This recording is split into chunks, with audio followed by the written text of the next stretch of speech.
क्या आपने कभी गौर किया कि इतने सारे पुरुष रिलेशनशिप्स में खुद को अधूरा और दिशाहीन क्यों महसूस करते हैं?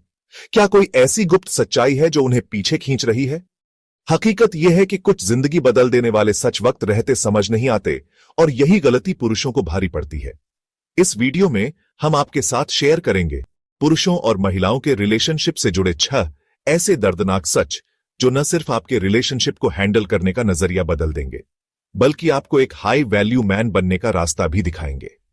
लुक्स की ताकत से लेकर इमोशनल कंट्रोल की सुपर पावर तक, ये सच्चाइयां मिथकों को तोड़ेंगी और आपको आत्मविश्वास की नई ऊंचाइयों तक ले जाएंगी। तो तैयार हैं इस ट्रांसफॉर्मेटिव जर्नी के लिए? चलिए बिना देर किए शुरू करते हैं। पहला सच, चेजिंग आपको कहीं नहीं ले जाता। सपने में भी मत सोचो कि किसी का लगातार पीछा करने से आपको प्यार, सम्मान या सक्सेस मिलेगा। यह एक ऐसा जाल है जिसमें ज्यादातर पुरुष फंस जाते हैं। ह्यूमन साइकोलॉजी का एक बेसिक नियम कहता है, जो चीज जितनी आसानी से मिलती है उसकी वैल्यू उतनी ही कम हो जाती है। लगातार अटेंशन देना, हर पल उपलब्ध रहना या वैलिडेशन की तलाश करना, यह सब डेस्परेशन का सिग्नल देता है जो आपकी अट्रैक्टिवनेस को खत्म कर देता है। कल्पना करें, एक आदमी जो हर मैसेज का तुरंत जवाब देता है, अपनी जरूरी मीटिंग्स तक कैंसिल कर देता है सिर्फ किसी को इंप्रेस करने के लिए। बाहर से यह कमिटमेंट लग सकता है, लेकिन असल में यह सेल्फ प्रायोरिटी की कमी दिखाता है। ठीक वैसे ही जैसे कोई प्रोडक्ट बार बार सेल पर आए तो उसकी वैल्यू गिर जाती है। एक हाई वैल्यू मैन चेज नहीं करता, वो अट्रैक्ट करता है। वो अपनी सेल्फ एस्टीम को दूसरों की अप्रूवल पर टिकने नहीं देता। उदाहरण लें मार्कस ऑरेलियस का, जिन्होंने मुश्किल वक्त में भी अपना कंपोजर और सेल्फ वैल्यू बनाए रखा। साइकोलॉजिकल स्टडीज भी यही कहती हैं, रेयर और हार्ड टू गेट चीजें ज्यादा डिजायरेबल होती हैं। जब आप अपनी प्रायोरिटीज और गोल्स पर फोकस करते हैं तो आपकी परसीव्ड वैल्यू बढ़ती है और यही आपको रिस्पेक्ट और अट्रैक्शन दिलाता है। तो चेजिंग छोड़ो और अपने डेवलपमेंट पर ध्यान दो। यही है असली गेम चेंजर। दूसरा सच, मनी और स्टेटस का जादू। ये कोई राज नहीं कि मनी और स्टेटस रिलेशनशिप्स में रोल प्ले करते हैं, लेकिन असली सवाल यह है कि वो क्यों मायने रखते हैं। क्योंकि ये स्टेबिलिटी, एम्बिशन और कॉम्पिटेंस को रिप्रेजेंट करते हैं। एवोल्यूशनरी बायोलॉजी बताती है कि महिलाएं ऐसे पार्टनर्स की तलाश में रहती हैं जो सिक्योरिटी और कंफर्ट दे सके। लेकिन ध्यान दो, ये सिर्फ बैंक बैलेंस की बात नहीं है, ये इस बात की है कि आप अपनी लाइफ को कैसे मैनेज करते हैं। सोचिए, एक आदमी जो महंगी घड़ी पहनता है लेकिन कर्ज में डूबा है, वो शायद शुरुआत में इंप्रेस कर दे, लेकिन उसका फाइनेंशियल मिसमैनेजमेंट जल्दी पकड़ा जाएगा। इसके उलट एक आदमी जो साधारण जिंदगी जीता है लेकिन सॉलिड इन्वेस्टमेंट्स और क्लियर ग्रोथ प्लान रखता है, वो डिसिप्लिन और स्टेबिलिटी का प्रतीक बनता है। हाई वैल्यू मैन जानता है कि मनी की असली ताकत सुपरफिशियल शो ऑन ऑफ में नहीं, बल्कि अपॉर्चुनिटीज क्रिएट करने और सिक्योरिटी देने में है।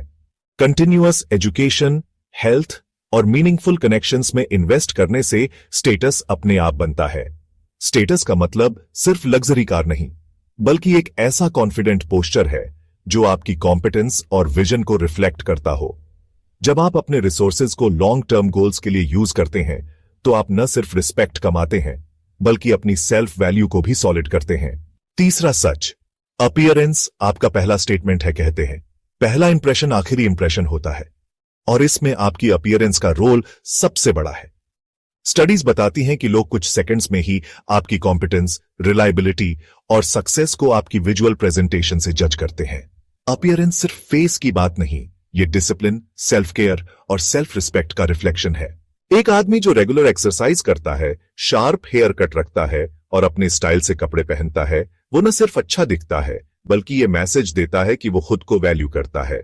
छोटी छोटी चीजें जैसे साफ जूते, ग्रूम्ड बियर्ड या कॉन्फिडेंट पोस्चर लोगों के दिमाग में गहरा इंपैक्ट छोड़ती है। हमारी बायोलॉजी हमें विजुअल क्यूज पर रिस्पॉन्ड करने के लिए प्रोग्राम करती है। एक अच्छी अपीयरेंस सिक्योरिटी और स्टेबिलिटी का सिग्नल देती है, लेकिन याद रखें, अपीयरेंस सिर्फ शुरुआत है। लॉन्ग टर्म रिलेशनशिप्स के लिए आपका कैरेक्टर और इमोशनल इंटेलिजेंस ज्यादा मायने रखते हैं। तो जिम जाओ, अपने वार्डरोब को अपडेट करो और पर्सनल हाइजीन को प्रायोरिटी दो, लेकिन साथ ही अपने माइंड और वैल्यूज को भी निखारो। यह कॉम्बिनेशन आपको अनरेजिस्टेबल बनाएगा। चौथा सच, बहुत ज्यादा नाइस होना आपका दुश्मन है। नाइस गाय सिंड्रोम एक खतरनाक ट्रैप है। यह सोचना कि हमेशा हां कहना और हर किसी को खुश करना आपको प्यार दिलाएगा, एक बड़ा मिथक है। काइंडनेस अच्छी बात है, लेकिन जब उसमें बाउंड्रीज और ऑथेंटिसिटी की कमी हो तो वो वीकनेस बन जाती है। सोचिए, एक आदमी जो कभी अपनी राय नहीं रखता, हमेशा दूसरों के प्लान्स के हिसाब से चलता है। शुरुआत में वो प्यारा लग सकता है, लेकिन जल्दी ही उसका बिहेवियर रिस्पेक्ट की कमी को जन्म देता है। क्यों? क्योंकि ये दिखाता है कि वो अपनी वैल्यूज और प्रायोरिटीज को सीरियसली नहीं लेता।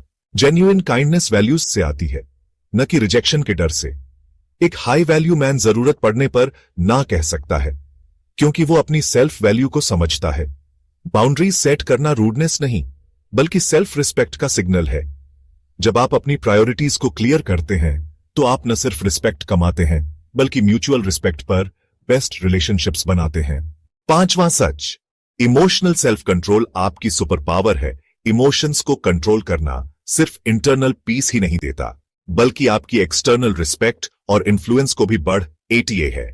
अनकंट्रोल्ड गुस्सा, जलन या इनसिक्योरिटी न सिर्फ रिलेशनशिप्स को तोड़ते हैं, बल्कि आपकी मैच्योरिटी को भी कमजोर दिखाते हैं। कल्पना करें, एक आदमी जो छोटी छोटी बातों पर चिल्लाता है या बार बार रीअश्योरेंस मांगता है, वो इंस्टेबिलिटी प्रोजेक्ट करता है। इसके उलट एक आदमी जो मुश्किल सिचुएशंस में शांत रहता है, डिफिकल्ट बातचीत को पेशेंस के साथ हैंडल करता है, वो एक रॉक की तरह नजर आता है। स्टोइक फिलॉसफी यही सिखाती है, इमोशंस को दबाना नहीं, बल्कि उन्हें ऑब्जर्व करके रैशनली रिस्पॉन्ड करना। न्यूरोसाइंस भी कहता है कि जब हम इमोशंस पर रैशनल थिंकिंग को प्रायोरिटी देते हैं, तो हमारे डिसीजंस ज्यादा इंपैक्टफुल होते हैं। इमोशनल कंट्रोल एक ऐसा एनवायरनमेंट बनाता है जहां ट्रस्ट और ओपननेस पनपते हैं। मेडिटेशन, जर्नलिंग या काउंसलिंग से इस स्किल को और स्ट्रॉन्ग कर सकते हैं। छठा सच, रिजेक्शन आपकी वैल्यू नहीं तय करता। रिजेक्शन दर्दनाक हो सकता है, लेकिन यह आपकी वैल्यू का पैमाना नहीं है। यह सिर्फ एक कंपैटिबिलिटी टेस्ट है। फिर भी ज्यादातर पुरुष रिजेक्शन को पर्सनल ले लेते हैं और अपनी कॉन्फिडेंस को इससे जज करने लगते हैं। यह गलती ग्रोथ को रोकती है। सोचिए, एक जॉब इंटरव्यू में आप रिजेक्ट हो गए, इसका मतलब यह नहीं कि आप काबिल नहीं, बल्कि शायद कोई और उस रोल के लिए बेहतर फिट था। रिलेशनशिप्स में भी यही बात लागू होती है। हाई वैल्यू मैन रिजेक्शन को फीडबैक की तरह लेता है, न कि अपनी वैल्यू पर सवाल की तरह। रिजेक्शन को ग्रेसफुली हैंडल करना एक रेयर क्वालिटी है। एक आदमी जो रिजेक्शन के बाद भी कॉन्फिडेंटली आगे बढ़ता है, वो न सिर्फ डिग्निफाइड दिखता है, बल्कि दूसरों को भी इंप्रेस करता है। रिजेक्शन से सीखो, क्या सुधार की गुंजाइश है, या शायद वो कनेक्शन आपके लिए सही नहीं था। हर रिजेक्शन आपको अपने बेस्ट वर्जन के करीब ले जाता है। क्या करें अब? तो दोस्तों, ये थे वो 6 पावरफुल ट्रुथ्स जो हर पुरुष को जल्दी समझ लेने चाहिए। चेजिंग छोड़ो, अपने गोल्स पर फोकस करो। मनी और स्टेटस को वाइजली बिल्ड करो। अपीयरेंस को सीरियसली लो, क्योंकि ये आपका पहला स्टेटमेंट है। बहुत ज्यादा नाइस होना बंद करो। बाउंड्रीज सेट करो। इमोशनल कंट्रोल को अपनी सुपर पावर बनाओ और रिजेक्शन को अपनी वैल्यू से जोड़ना छोड़ दो। ये लेसन्स सिर्फ रिलेशनशिप्स के लिए नहीं, बल्कि आपकी पूरी लाइफ को ट्रांसफॉर्म करने के लिए है। हाई वैल्यू बनना किसी को इंप्रेस करने की बात नहीं, बल्कि अपने लिए बेस्ट वर्जन बनने की बात है। अगर ये वीडियो आपको एक्सपायरिंग लगा तो इस वीडियो को लाइक करें और सब्सक्राइब बटन जरूर दबाएं। धन्यवाद। मिलते हैं एक नए वीडियो के साथ।